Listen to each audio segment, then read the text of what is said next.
Box অফিসে ধূমকেতু ঝড়, একদিনেই কোটি পার। 9 বছর পর মুক্তি পাওয়া দেব ও শুভশ্রী জুটির ধূমকেতু দেখতে মরিয়া ছিলেন দর্শকরা, যার ফলাফলও মিলল মুক্তির পর। প্রথম দিনেই রীতিমতো বাজিমাত করেছে সিনেমাটি। কোটি টাকার গণ্ডি ছাড়িয়ে গেল সিনেমার বক্স অফিস কালেকশন। গতকাল শুভশ্রী এবং দেব দুজনেই একটি ছবি শেয়ার করে জানিয়েছেন, প্রথম দিনেই 2.10 কোটি রুপি আয় করেছে ধূমকেতু। শুভশ্রী লিখেছেন, বক্স অফিস শুধু কথা বলছে না, রীতিমতো গর্জন করছে। এই গর্জন উত্তরোত্তর বেড়েই চলছে। বোঝাই যাচ্ছে আগামী কয়েকদিনেই ছবিটি 100 কোটির গণ্ডি ছাড়িয়ে যাবে খুব অনায়াসে।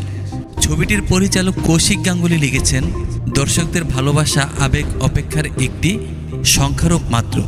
আমাকে সত্যিই আনন্দ দিচ্ছে সারা বাংলা জুড়ে আমাদের ছবি নিয়ে এই উন্মাদনা দেখে।